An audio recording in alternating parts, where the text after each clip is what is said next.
Relative to the older form of mode of production, capitalism has created a lot of freedom for millions of people. At the same time, it's introduced a lot of unfreedoms that didn't exist before, right? The proletariat is not a slave. However, like I was just saying, at the same time, if the working class doesn't sell its labor power, it won't be able to survive by necessity, right? Mm-hmm. And so there's both freedom and unfreedom in capitalism. The death of God is about the drying up of a horizon of meaning and of a whole form of human life. Where do we stand in the illusion it makes? What kind of space are we invited into? The material relations between people become social relations between things. When we look at toasters, corn, and TVs, we still, to a large extent, live in the interregnum between worlds, if you will, or between paradigms. Not many people in the history of the world have faced that. Diet Soap is a Sublation Media podcast. Borna Radnik has a PhD from the Center for Research in Modern European Philosophy at Kingston University, London. He has published with Radical Philosophy, Continental Thought and Theory, and Crisis and Critique. His first book, Freedom in Context, Time, History, and Necessity in Hegel, was published with Bloomsbury with a foreword by Catherine Malibu this year in 2024. Welcome to the Diet Soap Sublation Media podcast. Thanks for having me. It's a great honor, and I'm glad to talk to you. Well, I'm glad to talk to you. Ashley Frawley was supposed to join us for this chat, but as our viewers know, she has moved on to Compact magazine, so you're just stuck with me this time. But I'm very interested in freedom and in Hegel and in Marx. And I guess what I'll start with is asking you how you understand the concept of freedom and why you thought it was necessary to intervene on that topic, on the topic of, I guess, free will in this moment. Let's be honest, we hear freedom all the time, especially if you live in the United States. It's thrown around all over the place to the point where it's kind of lost all its meaning, it seems like. Mm-hmm. And freedom, usually, nowadays, usually when people talk about freedom, what they mean is sort of something like the ability to do whatever I want, right? The ability to kind of not, to have the freedom of choice to kind of act and to kind of not be impinged upon or controlled by anyone else or anything else. But is that really freedom, though? And so both for social and political questions, but also just a basic, let's say, philosophical question, what really is freedom? What does it mean to say that I am free or that I have a free will? And in this sense, Hegel's philosophy is fascinating, I think, because he has a lot to say about freedom. In some ways, freedom is his, it's the entire thrust of his entire philosophical project. And so I thought it would be, so for me, politically speaking and socially speaking, this question of freedom is relevant. I know that those on the left, and I include myself on the left, politically speaking, things like freedom of expression or freedom of speech or free human rights, that sort of thing, we don't necessarily tend to advocate a lot of that these days. And the current discourse, again, especially in the United States, the current discourse about freedom is conceded to the right. The right wing in the States, the Republicans, they all talk about freedom, limited government, that kind of thing. So for political and social reasons, and also for historical reasons, I thought it is necessary, I think, and I'm not alone, there's others who work on this topic too. It's necessary to really investigate the question of human freedom. What does it mean? Is there even such a thing? what does it look like? And are we free or not, right? And so all of these questions, and you mentioned free will, all of these questions come down to the very classical debate in Western philosophy between human free will and determinism, right? Are we free, or are we and our actions determined by things outside of us, like our social context, material forces, the economy, history? And if you get even deeper into it, are we ourselves controlled by our emotions, by our unconscious desires, and so on? So that's the background of the question of freedom has a long history in philosophy. Right. So when you said most people think of freedom as the freedom to do whatever you want, I was immediately struck by the absurdity of that kind of freedom, because I may want to run all around the world without having to stop, but I will be, greeted by a beach in the ocean, and will have to stop running because of a physical reality. Or I may want the freedom to jump onto the roof of my house, but I don't have that freedom based on my musculature. Or I might want the freedom to travel to another star, but there's no technological possibility for that kind of travel at the moment. So my freedom is limited in, innumerable ways. So I can't do whatever I want. But when you mentioned free speech, and by the way, Sublation is a very much a Marxist leftist project, but I have been, and we have been, champions of free speech, and been trying to convince other leftists that freedom and free speech and free expression, free assembly, and even limited government are not in opposition to the left. But so with free speech, the ability to speculate about what is not or is not currently possible does seem far less limited. I can imagine, or I can describe going to another star, or I can imagine what it would be like to be the kind of person that could leap over tall buildings with a single bound, or, my imagination and my expression are not as limited. But and even there, though, I suppose ideologically and historically, there are some limitations. So how do we understand freedom when we include freedom to speculate, freedom to speak to what is not? Right. And so here, I think, if I can just focus on Hegel a little bit more here, here's where Hegel gets really interesting, because what you just pointed out, the distinction you made between, let's say, the ideas of the thoughts or the desires I have to do something in my head, or you want to travel to the moon, but unless you're Elon Musk or something, you don't have the resources to be able to do that, right? So you're limited. This touches on a very important characterization of how we think about human freedom, and Hegel deals with this in his philosophy, specifically his philosophy of right, because the distinction is between our sort of inner life, our kind of internalized view of ourselves, and and the will that we have to, say, do something, right? And the realization of that act. So say you want to jump onto your roof. You have that idea in your head. It's internal to you, right? But the moment you try to realize that in the real world, the moment you try to just jump onto your roof without a trampoline or a ladder or whatever it may be, you're confronted with the reality of gravity. So, and so Hegel points this out. He says that all human beings, we all have free will, but we're immediately confronted by a world outside of us that is external to our internal free will.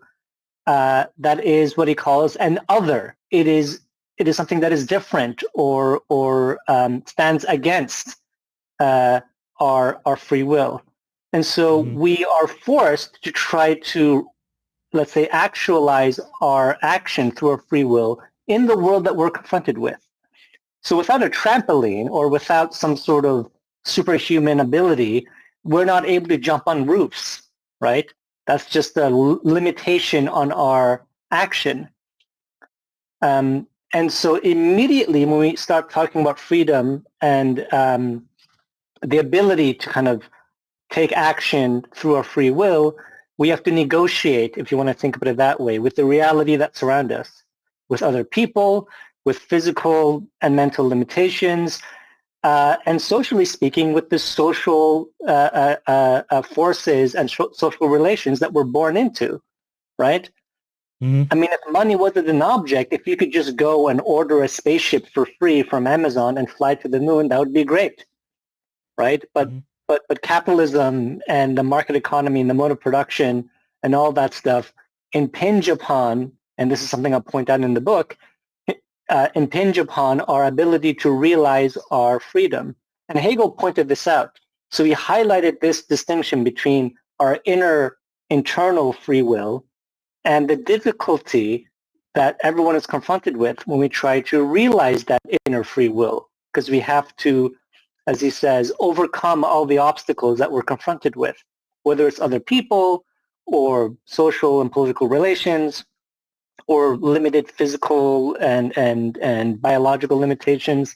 Mm-hmm. It's just the fact of our lives, right? But again, notice how this is already much more complicated and nuanced than the idea that freedom is just to do what we want, to do what I wish, right? Mm-hmm. And that's the usual way that people think about freedom, is that that's a shallow way. Yeah. Well, I feel as though when you limit our conceptions of freedom to such a shallow understanding of freedom, there's actually quite a lot of things go along with it. So when people say, I just want to be free to do what I want, they end up accepting a whole bunch of constraints that aren't necessarily permanent or natural in order to conceive of doing just exactly what they want or conceive of themselves as being free. Saying, I want to be free to do what I want. If you're like a teenager, I mean, I want to go to the mall when I want to, or I want to watch TV for as long as I can, or something along those lines. All these things which are already set up and easily accessible and, ready-made for you Right. to do, so that you don't have to encounter the resistance of the other or the limitations of the real world. So, and I also feel as though a lot of our society is set up to make our activities very easy, as if it's free, so that, without any friction or difficulty, so we don't have to engage ourselves in it. It just sort of happens. We just move along. A lot of engineers and city planners and architects spend a lot of time making our actions easy, as if we're just doing exactly what we want. Right. But see, this is interesting though, because then the question becomes about whether or not, whether or not going to the mall or whether or not choosing to, say, purchase a can of Coke versus a can of Pepsi, does that constitute genuine freedom?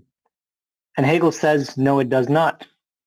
So, so if I can just complicate this picture a little bit more here, right? Mm-hmm. So Hegel hates the idea that freedom means freedom to choose. And he says, if that's how you understand freedom, the freedom to choose between A, B, and C, or the freedom to choose to go to the mall or to stay at home and get high and watch TV or go and hang out with our friends, he says the problem with that idea of freedom is that the content of our freedom, namely the choices, isn't something that comes from us. It's as it were given to us by either externally, the mall, hang out with friends. Those are things that aren't self-generating, right? Mm-hmm. Because for Hegel, he understands freedom as self-determination. The idea that for something to be free, it needs to determine itself and not receive any kind of condition or determination from anything else outside of it. So if my choice to go to the mall if I refer to that as freedom, Hegel would say, well, wait a minute. The content of that action, say the decision to go to the mall, is not something that comes from you. In the sense that it doesn't accord with how he understands freedom, which is just self-determination. And so for Hegel, when we, a moment ago, I spoke about realizing your freedom in the world, realizing your free will in the world. And for Hegel, what that looks like is you're just manifesting or actualizing, that's the word that he uses, you're actualizing self-determination. Mm-hmm. So going to the mall is not self-determination because the content of that decision is outside of self-determination itself. That's freedom. The mall does not equal self-determination, right? And my desire, so Hegel points out anything external to us that isn't self-determination doesn't constitute freedom, right? Because our action is determined by an outside desire, say to go to the mall. Now, if we flip it, and Hegel points this out too, if we flip it and say, well, what if it's my desire? What if I want to, if I'm a teenager, what if I want to go to the mall now? That is my desire. That is my feeling. And Hegel says, well, wait a minute. Even your feelings aren't self-determining because you're allowing something besides self-determination itself to make up the content of your free will. Mm-hmm. So Hegel has a very limited understanding of what freedom is, and that's self-determination. So anything that has to do with, and he identifies self-determination as necessary. The issue with freedom of choice for Hegel is that it's not necessary, it's contingent, in the sense that if my action or desire to go to the mall, if I call that freedom, and I choose to do that, then the content of my action, namely getting on a bus and going to the mall, is contingent upon something outside of me, namely the mall, if that makes any sense. Mm-hmm. So Hegel rejects the idea of freedom of being freedom of choice because he says there's no necessity there. It becomes arbitrary. You're choosing between A, B, and C as options that are just given to you from the outside, and it doesn't accord with the idea of freedom as self-determination. And he further argues that freedom must be both self-determining in its content and in its form.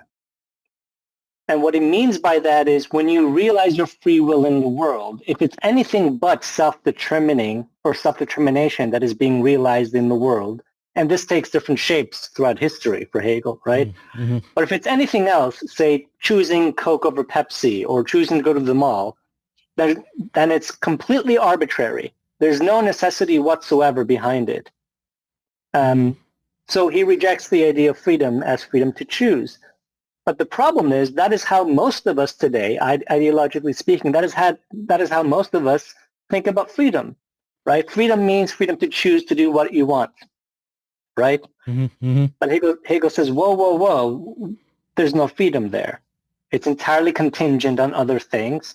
So your choice, not only is your choice prepackaged for you, but like you just said, Doug, our whole society is set up to make it very easy, right? We have roads and buses, and we go to the mall, and there's no windows in the mall. You just shop around, and you think you're actualizing and realizing your freedom, but everything's conditioned for us to do that. We're kind of, today's Black Friday, right? There's a sale. Let's go and spend some money.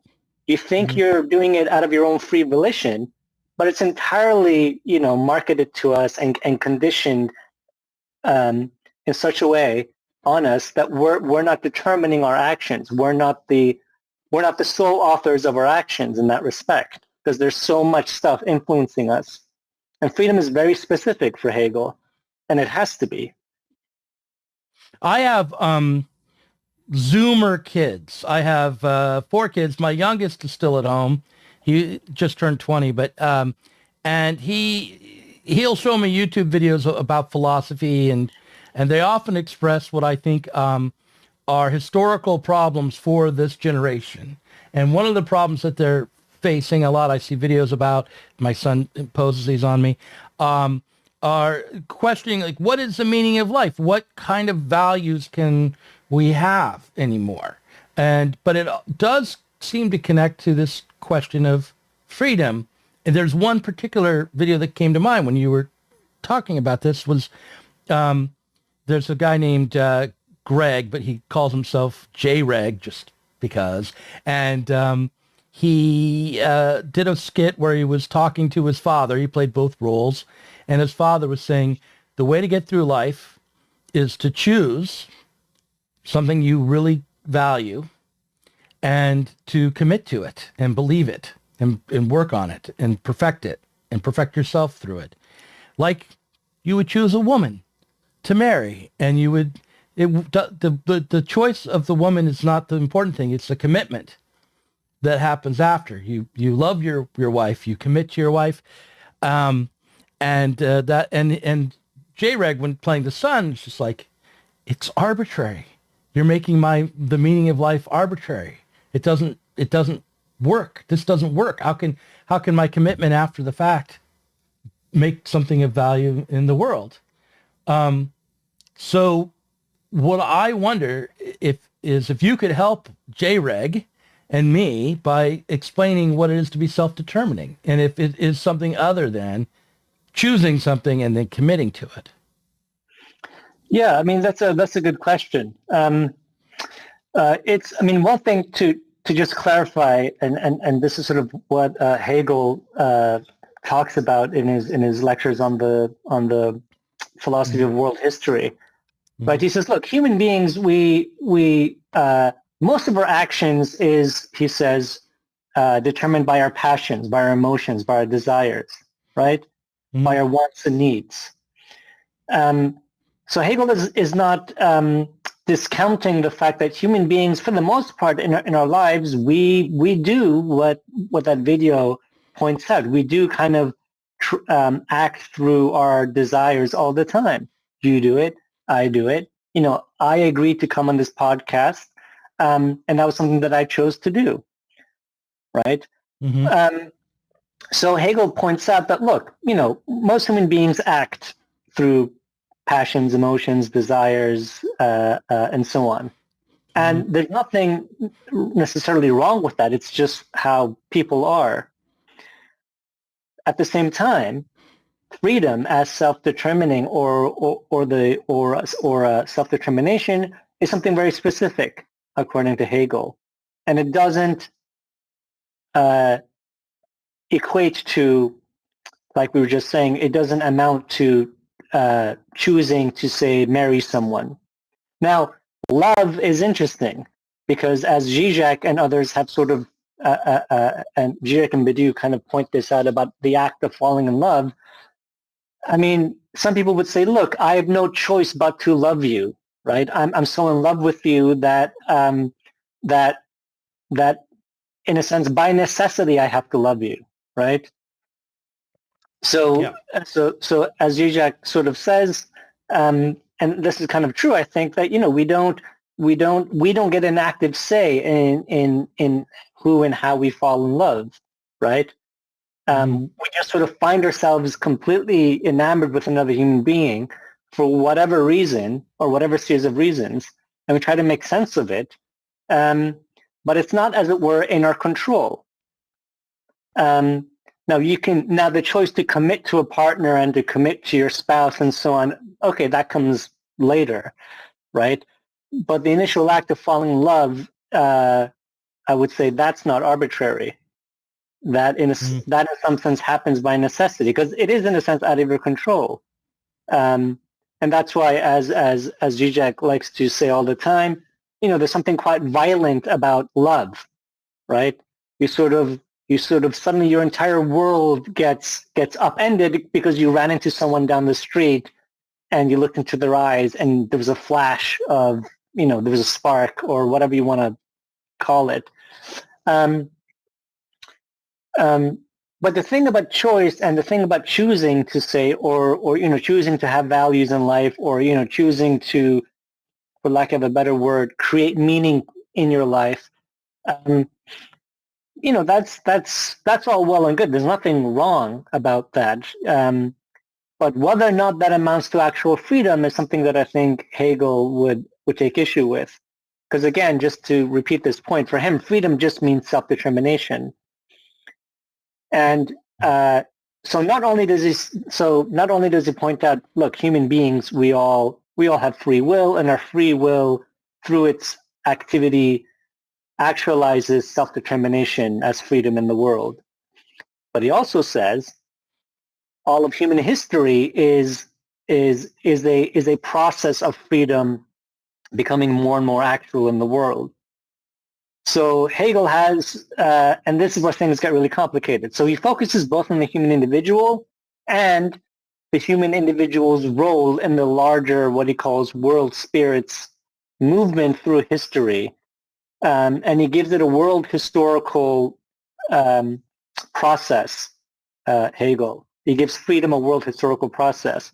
So the idea of freedom outside of what you and I want to do in our lives, outside of what we decide and who do we, the values that we want for our lives, there's a larger process going on that we may or may not be aware of, Hegel says. Mm-hmm. And this is happening, and philosophy's job is to just give expression to that process. And that's what Hegel's entire philosophy tries to do. Now, whether or not that is true, what that actually means, there's over 200 years of debate about what the hell Hegel meant by all of this. But what's interesting for me is that in all of that, what Hegel is doing is he's saying, yes, we can talk about individual human freedom, but individual human freedom necessarily also includes with it collective freedom, collective human freedom. So it's not about autonomous individuals thinking about their own freedom outside of other human beings. Freedom, by necessity, is a collective enterprise. And for me, is where Hegel gets really interesting, politically speaking and socially speaking, because that relates to collective expressions of human freedom, which we have seen countless examples of throughout our history. Mm-hmm. Well, I want to stick to this idea of necessity and self-determination being connected. But also to the example of falling in love, because two films that came to mind for me were last night I watched Moonstruck after Thanksgiving dinner. Do you remember this film with Cher? Yeah. Cher plays a woman who's choosing to marry a man who she doesn't love because she thinks it's the practical thing to do, and she then meets his brother, who is this Nicolas Cage kind of weirdo, intense, moody character who she falls for. She can't help but fall in love with. And that, of course, ruins all of her plans. And the fact that it's, and Nicolas Cage at one point in the movie says, listen, love, it doesn't make things better. It ruins everything. And our task in life is to love one another until we're dead, until we're all used up, and to be destroyed by it. And that came to mind when you were talking about necessity.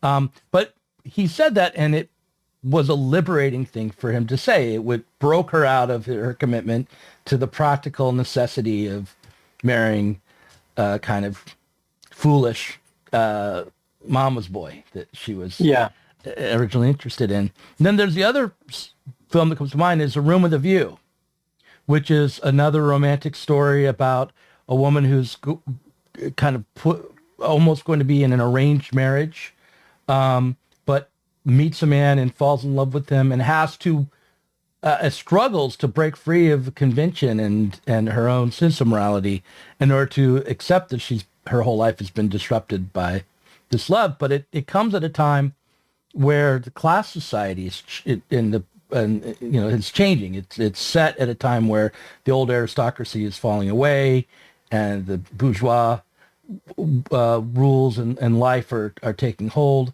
and it's an expression of that kind of collective freedom. I think A Room with a View. So, so I kind of intuitively understand just by understanding romantic movies and popular culture, what you're talking about. It's right there in both those films. But on the other hand, on the level of philosophy, this notion of necessity and freedom being the same or being connected or seems very counterintuitive, because if something is necessary, then we contingent beings cannot choose but to go along with it. If something is truly necessary, then there's no wiggle room for freedom. So how does necessity and freedom and self-determination work beyond this level of the intuitive kind of romantic understanding, but romantic in both terms, meaning of the term romantic? How do we grasp that how freedom and necessity come together? Yeah, I mean, it's a good question, and this is so the book I wrote on Hegel is based on my PhD thesis, and so this question was the question that I was really fascinated with. What is the relationship between freedom and necessity? Because, like you said, if by necessity we mean that which cannot be otherwise, right? If it was otherwise, it wouldn't be necessary. So if that's how we define necessity, as that which cannot be otherwise, then freedom seems to be at first in direct opposition to necessity, in the sense that they're contradictory concepts in some ways. Because if my action is free, then on the surface of it, at least, if it cannot be otherwise, then it's not free, because then it's just determined to be so, right? I can't change it, as it were. And Hegel, he says something interesting about this relationship, because in Hegel's philosophy, you'll always see these two terms come up together. From his early writings in Vienna in the early 1800s to his philosophy of right, whenever he speaks about freedom, necessity is there. So he links the two concepts. And not only does he link the two concepts, in the science of logic, he says something like, freedom is the truth of necessity. And you think, well, what does that mean, right? So Hegel thinks not only are they linked and connected, but you can only get to genuine freedom as self-determination if you work out what he calls causal necessity, that is necessity by causation, a cause and effect relationship. So he connects causal necessity to freedom of self-determination. And logically, for Hegel at least, he thinks if we're going to think about freedom as self-determination, and again, what self-determination means is something that determines itself, that is autonomous, that doesn't receive its determination or its conditioning from anything outside of it or external to it. In some sense, that which is self-determining is self-generating, or is there's a self-activity going on, right?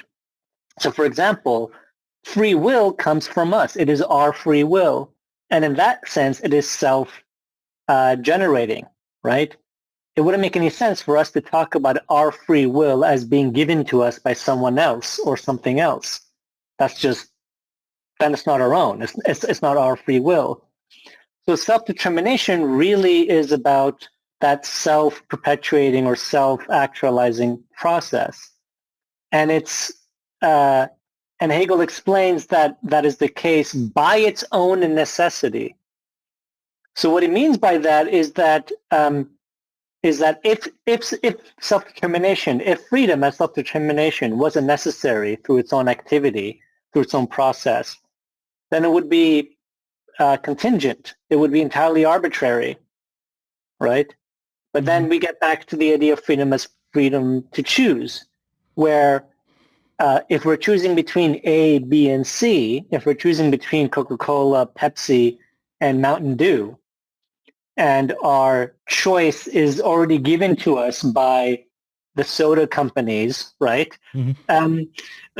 It's not really a generated choice, or it's rather the action we take from that choice doesn't come from us, because we get the content of that decision from the outside world, from these soda companies.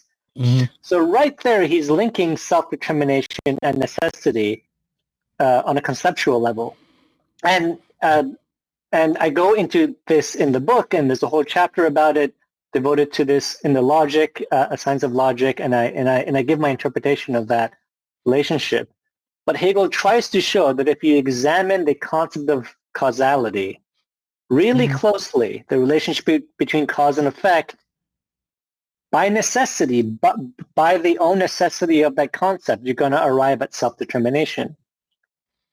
And I'm going to spare your listeners the detailed, boring, because okay, I'll try to do the quick and dirty version of it. Okay, go ahead.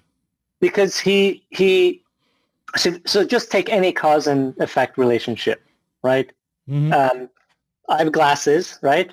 So me doing this, me taking my glasses off and putting them back on, you can isolate that action and say, okay, there's a cause and effect here.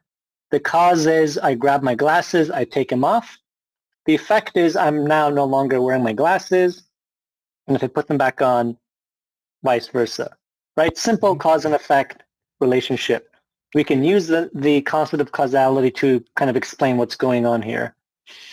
But Hegel says, okay, well, wait a minute. So in one sense, yes, the effect, so me taking my glasses off, this effect is created by the cause. Namely, I have to be wearing my glasses to take them off, right? Mm-hmm. So in some sense, the effect is the result of the cause, right? The effect of me taking my glasses off is the result of the cause. And in that sense, the effect is determined by necessity by the cause. That's just how causality works, right? The effect is a product of the cause. Mm-hmm. However, Hegel says, well, from the perspective or the standpoint of the effect, we can only identify the cause as being the cause of the effect from the standpoint of the effect in question. So if you isolate these two moments, if you say, okay, Borna is wearing his glasses, and then he takes off his glasses. The cause is me wearing them and doing this hand motion, and I take them off. That's the effect. Hegel says, all right, but we can only identify those two things as being the cause and the effect if they're in a relationship to one another. It wouldn't make sense to speak about the cause as being a cause isolated from its effect. Mm-hmm. In other words, you need both the cause and effect for both things to be cause and effect. Mm-hmm. And Hegel says, well, from the standpoint of the effect, the cause is, contradictorily speaking or ironically, also a produced effect. So what Hegel does is he flips the relationship suddenly. He says, okay, in one direction we have cause and effect, that's straightforward. But once we have produced the effect, if we retroactively look back at the cause, we can only identify the cause as a cause from the perspective of the effect.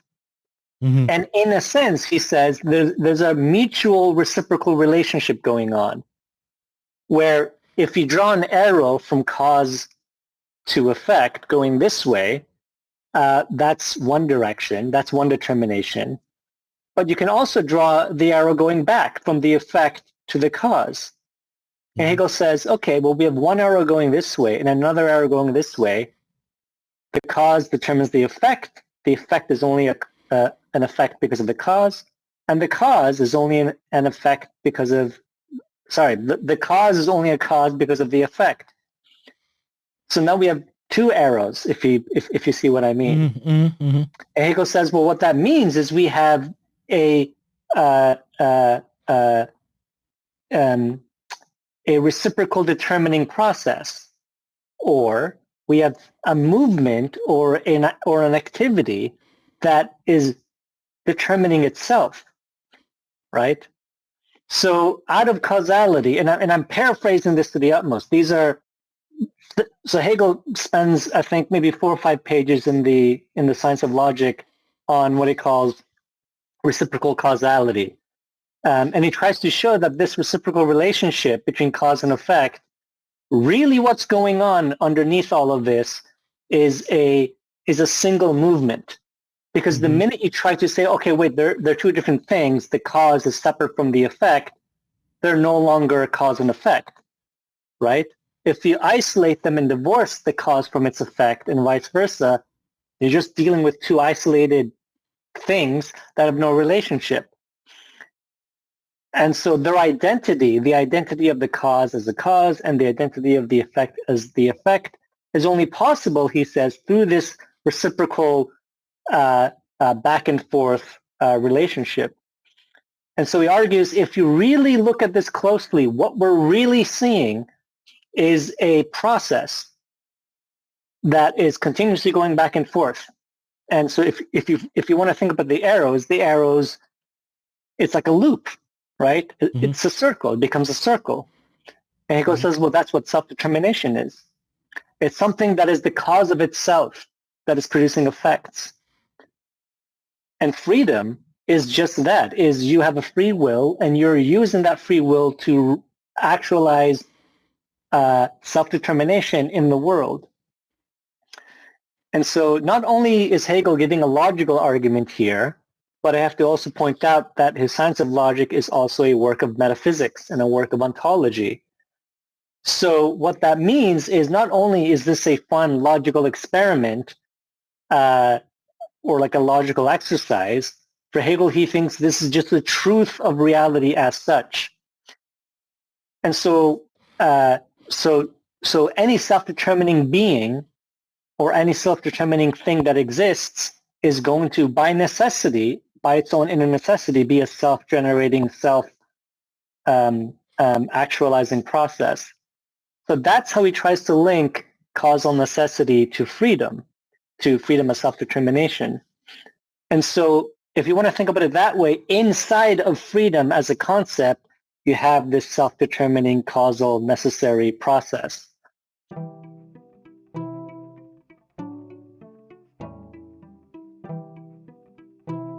If you enjoyed this conversation, please do consider supporting us on Patreon. Our patrons help to make sure that Sublation Media can continue to provide interviews, videos, books, and articles that are critical of the left from the left. If you are tired of remaining stuck within bourgeois ideologies and politics, help us sublate them both.